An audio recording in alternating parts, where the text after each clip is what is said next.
Capítulo 3. El control de la clase en manos de los alumnos. Se hizo educación, sin notas ni rencor, en la cooperación, jugando algo mejor. Revuelta en dirección. Yaila, Cooperativa Infantil de Acción. 2009, Nuestras Guerras, CD 2, SPE Discos, Argentina. Las clases dejaron de entenderse como un sitio donde el conocimiento solo podría alcanzarse de manera verticalista.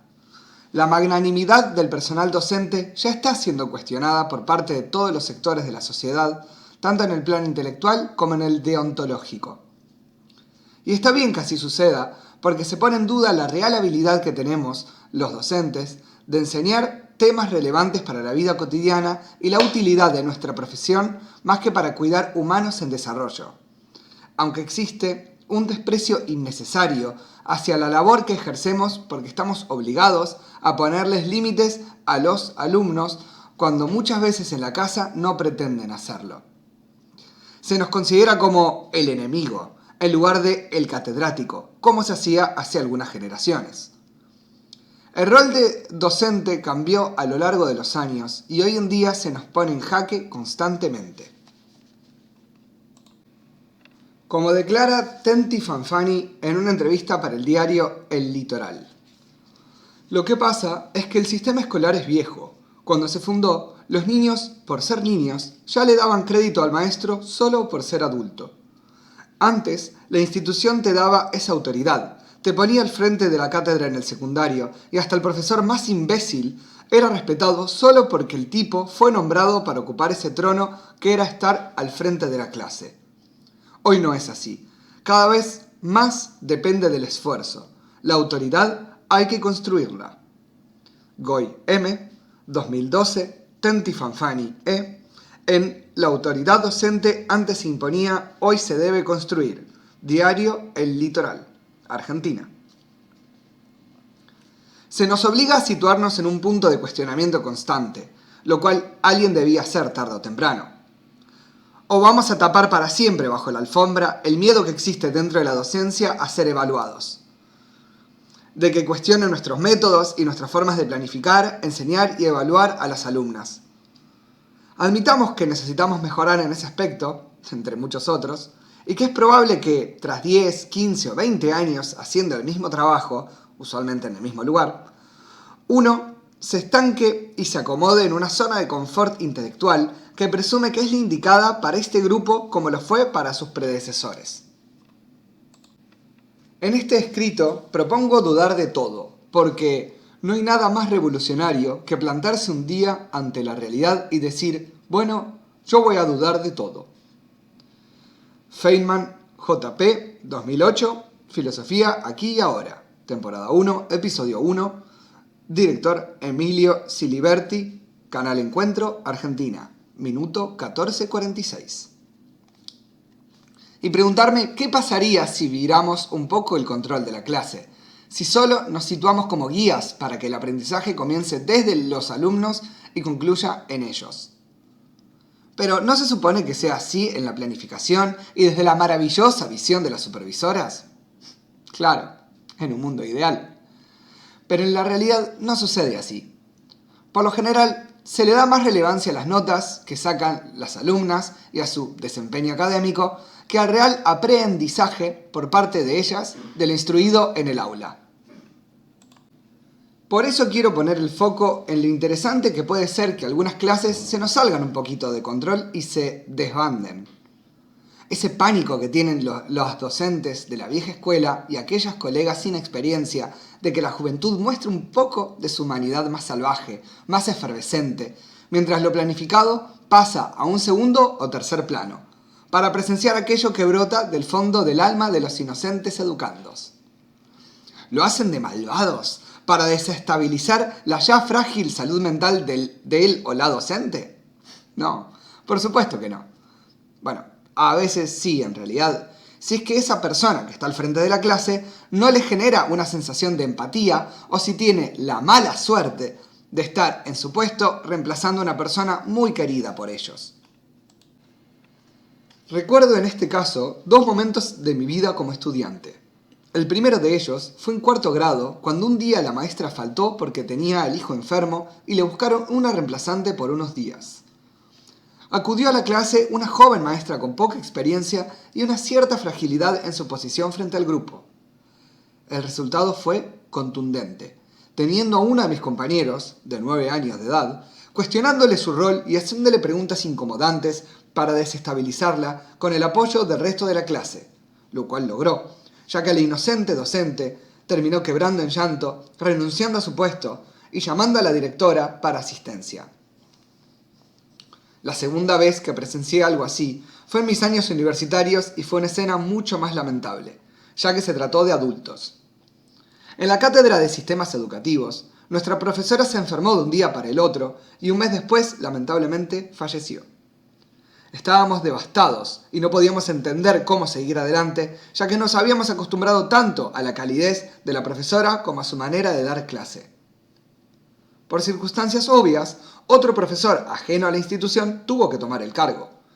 Le pusimos muchas trabas en su metodología de trabajo durante más de un mes y medio, todavía apesadumbrados por la pérdida de nuestra amada profesora, aún en un profesorado y siendo todas personas adultas. Con esto quiero decir que no siempre depende de la madurez del grupo o del tema que se dé en la clase, sino que múltiples factores pueden afectar el comportamiento de los alumnos y por eso me parece nocivo la realización de cualquier tipo de penitencia o castigo para controlar la conducta del grupo, sobre todo si se trata de jóvenes, a quienes se trata como ratas o conejillos de indias para ver si este método o aquel sirve más para que obedezcan. Desconfío rotundamente de cualquier escuela que tenga castigos como escribir en el pizarrón 100 veces lo que se hizo mal. ¿No podemos hablar de la normalización de ese hecho que se ve en la presentación de Los Simpsons? Ir al rincón de pensar, quedarse después de hora en penitencia o ser enviados a la sala de detención porque es estigmatizante y trata a los niños y adolescentes como ovejas, no personas. Me encantaría que critiquen las profesoras de metodología conductista o aquellos que trabajan en base a resultados, argumentándome que es el método más eficaz para que la clase resulte productiva. ¿Pero de qué estamos hablando acá? ¿De personas con ideas o de robots malcriados que se creen que pueden ser autónomos? Hay muchísimas formas de hacer actividades productivas, entretenidas y acordes al grupo con más de 30 personas en un aula. El método que a mí más me funciona es el de dividir la clase en grupos, de 4 a 6 personas. Se les da una consigna, un tiempo aproximado para pensarla y realizarla y luego se cotejan los resultados. Claro que de esta manera, él o la docente queda a un lado, no así su posición frente a la clase, dejando que la clase tenga múltiples variables y que pueda ser trabajada de manera distinta por cada persona, incluso con casos en que la clase se sale de control, porque hay un bullicio propio de 30 personas hablando a la vez. Pero esto no es nada que un o una docente con conocimiento de grupo no pueda resolver fácilmente. Es cierto que hay recursos de la pedagogía conductista que son muy efectivos y útiles, como acordar con los alumnos para que obtengan algo a partir de cumplir con la consigna o el aprendizaje de un método más rígido para personas con desórdenes espaciotemporales. Pero no hay que abusar de esta metodología porque perdemos al humano que está detrás, tanto desde el frente de la clase como en el alumnado. Los sistemas mecanizados de enseñanza-aprendizaje tuvieron su utilidad cuando se buscaba un modelo de educación fabril, en el cual no se buscaba la opinión de los educandos porque la prioridad era otra, fomentar el alfabetismo masivo, por ejemplo. Pero considero que esos tiempos ya pasaron, a pesar de que hay regiones que todavía hoy requieren mejores métodos masivos de alfabetización. Es hora de dejar de lado la pedagogía esquematizada y predecible. Es el propio alumnado el que lo dice. Y no es que cada vez sean más rebeldes, como podría pensarse si no se tiene conocimiento de campo, sino que es el método pedagógico el que es insuficiente para los propósitos que se plantean nuestros alumnos, ya que descubrieron que pueden ser libres de decir lo que quieren sin que un Estado dictatorial o un cura les indique qué está bien y qué está mal. Con la facilidad que proporciona Internet, somos testigos de la producción masiva y sin filtros de lo que quiere transmitir nuestros alumnos. Los niños necesitan cocinar, cantar, hacer arte, hacer caminatas por la naturaleza y hacer todas estas cosas porque solo se les permite ser niños por un tiempo muy breve. Megan Smith, maestra estadounidense en Finlandia, 2015, Where to Invade Next. Director Michael Moore. Estados Unidos, minuto 36:30. ¿Qué quieren ellos? Principalmente necesitan de comprensión y de un espacio en el cual no solo puedan socializar, sino también poner a prueba lo que investigan en sus vidas. Saciar sus dudas, o acaso tener más. Encontrar un sitio en el que se sientan confortables de decir o hacer lo que sienten y que en ocasiones les indiquen el camino a seguir, para no sentirse perdidos. Necesitan guías que les ayuden a encontrar el conocimiento o a descubrir lo que desconocían que les podía interesar. Relacionarse con personas adultas que les enseñen de responsabilidad, de amor, de empatía, de reflexión, de ganas de progresar. Adquirir habilidades que les sean útiles en la vida extraescolar y que les ayuden a transitar sus historias personales con regocijo y cariño. Ampliar sus círculos sociales y descubrir que toda persona puede enseñarles algo maravilloso o presentarles a otras que pueden ayudarles a virar el rumbo de su vida positivamente. Demostrarse que no están solos y que sus experiencias pueden ser compartidas por las demás, con un apoyo constante para mejorar su calidad de vida. Una institución presente, con capacidad de escucha y permeable a lo que puedan sugerirle todos los individuos que la transitan, modificándose paso a paso. Por eso propongo lo siguiente: ¿por qué no plantear un tipo de metodología en la cual se permita que sea el alumnado quien, por medio de asambleas horizontales coordinadas, decida su propio destino dentro de la institución escolar? ¿Por qué no darles más espacios de interacción entre pares y de coparticipación en proyectos con un impacto en la escuela o el medio que les rodea? ¿Por qué no se les puede dar la posibilidad de elegir los temas a estudiar, orientándoles sobre cuáles serían más convenientes por lo que se puede observar de cada grupo, y se decida de manera democrática y en igualdad de condiciones para todos qué camino tomará ese grupo?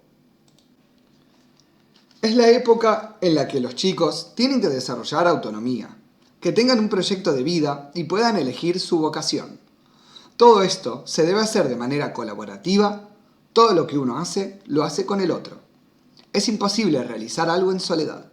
Se tiene que ver a la educación como un modelo de inclusión.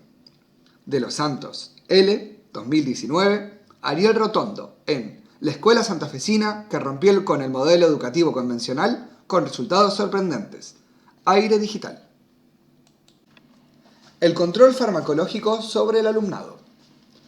Los errores cometidos en la institución escolar, por medio de metodologías anticuadas, impersonales o esclavistas, pueden llevar a una incomprensión de lo que expresan los jóvenes y, consecuentemente, a consultas profesionales sobre la salud mental de los mismos, interpretando que su comportamiento errático o alejado de los cánones esperables se debe a un problema psicológico o psicopatológico. Esto deriva en informes que, en ocasiones, devastan la capacidad expresiva o de comprensión de la realidad de los educandos, a veces por un tiempo o, en ocasiones, permanentemente. Desde ya pongo muy en duda la utilidad real de la medicación en niños y adolescentes, y estoy totalmente en contra de que se les controle por medio de psicofármacos. Es un atentado contra su naturaleza.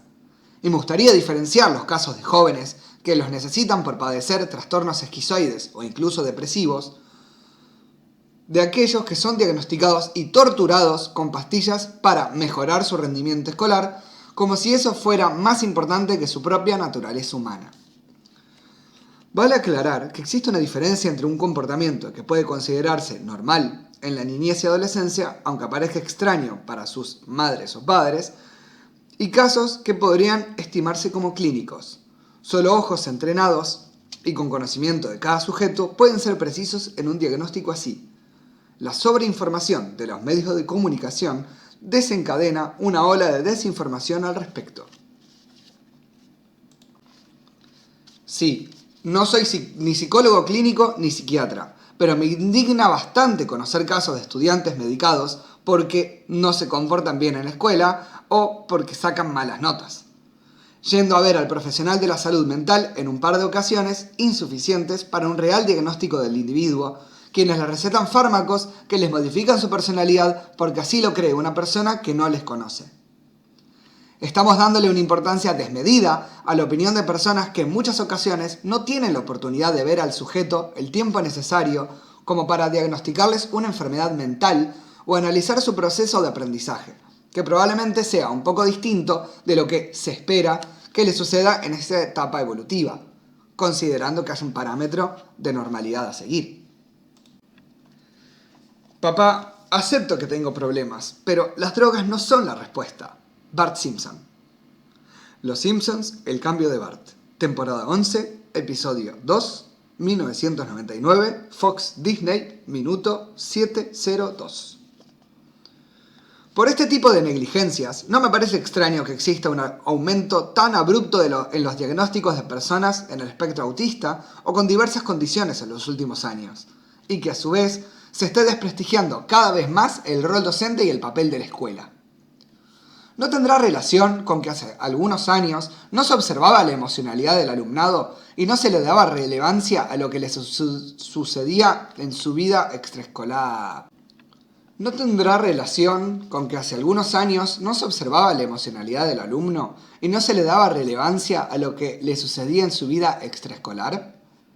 Me alegro que por fin nos demos cuenta que los alumnos son seres humanos, distintos a nosotros y con formas de expresión que difieren de las nuestras y de lo que se espera en una institución en donde se forman, que mantiene sus métodos de trabajo con bastante similitud desde hace más de 150 años.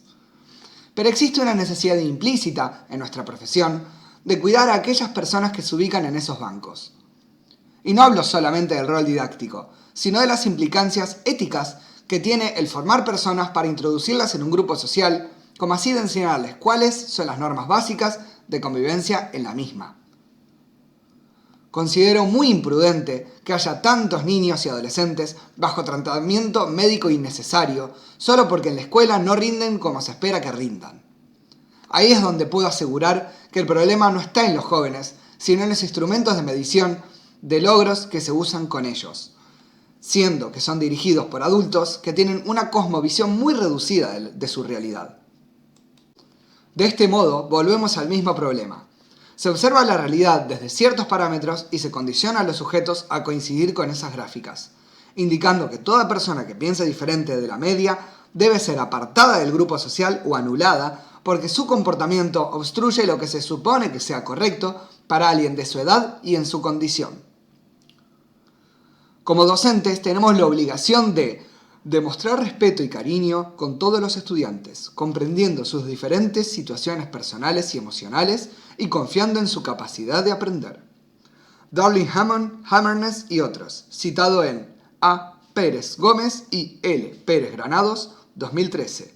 Competencias docentes en la era digital. La formación del pensamiento práctico.